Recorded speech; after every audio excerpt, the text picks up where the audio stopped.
Greetings fellow snowflakes! Is that getting a bit old now? I feel like I've not heard anyone call anyone a special snowflake for a long time now. Anti-trans sentiments tend to be a lot more blatantly transphobic these days.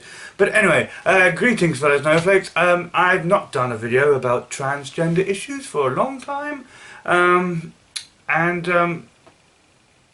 do intend, I have got a lot of ideas for gender or sexuality related documentaries I want to make, and religion, exploring different religions kind of ones as well actually, that I've got in mind when I finally gotten around to completing, figured out what I want to do and gotten around to completing them. I will be putting content like that on this video, on this channel, and when I do, it'll be amazing. But I know I've been saying that for a long time. But yeah, I just wanted to make a video today. Probably it's going to be long, so it's going to be a series of videos.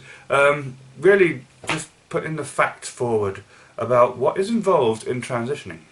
This video was inspired by a conversation I had with a young lady when we were working together as volunteers. I mentioned I was trans, and she asked a lot of questions, and I responded to them, going into quite a lot of detail about the transition process. She was polite, interested and curious, and she professed amazement with what I was telling her, and said that it was really interesting and that she really didn't know what was involved because most people don't talk about it.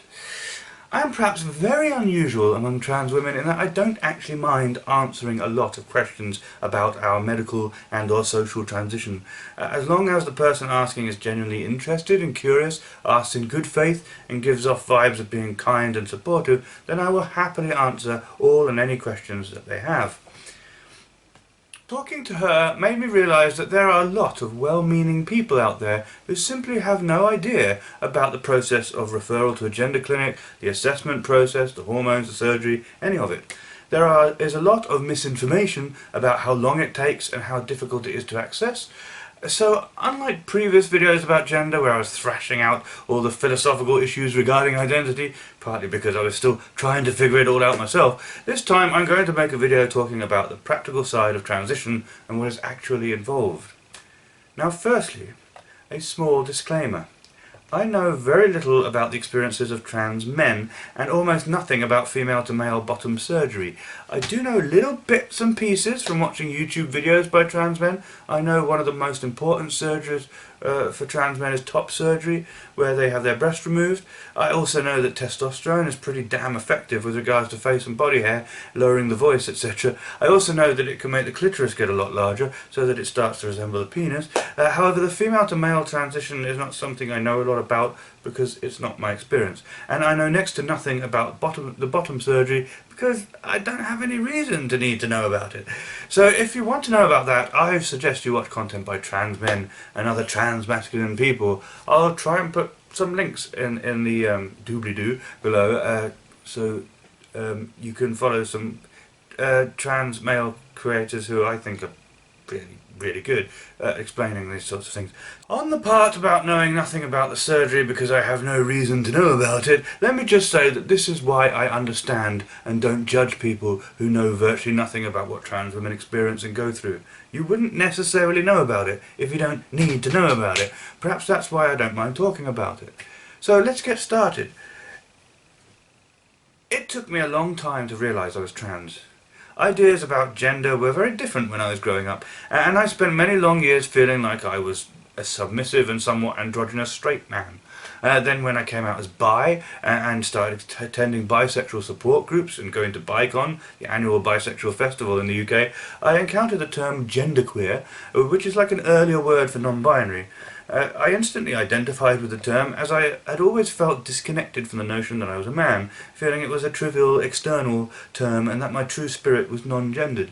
Then many years followed where I still looked like and identified as a man on the outside, but inwardly I thought of myself as genderqueer. And weirdly enough, I even went through a short-lived gay man phase during this time. Around the time my marriage ended, I realised again that I was bisexual, and I also came out publicly as genderqueer, or non-binary. This time I started experimenting with my gender expression, and the more I did so, the more I found I preferred looking feminine. I also realised that I love women far more than men, that all this gay man stuff was me running away from relationships with women because it hurt me too much because of the gender stuff. So I also started toying with the term lesbian at this time too. I got into the L word a lot at this time, and it wasn't the first lesbian drama I found weirdly engrossing. I always enjoy lesbian films and TV, and not for the crude sexualizing reason that straight men do. Identifying as non-binary was confusing, however. I used to stress over whether I was agender or intergender or third-gendered or gender fluid. Looking back, it seems so silly to be stressing so much over labels, but I guess it was a sign that it hadn't quite clicked for me yet. That there was still something I hadn't quite worked out about myself. In December of 2014, I went to the doctor and said that I had gender dysphoria, and it was making me confused and miserable. He referred me to the gender clinic, and so that process began. Over the next couple of years, I started to realise that I have physical dysphoria, not just social dysphoria, that I really, really like it when people call me she, and miss, and love, and sweetheart.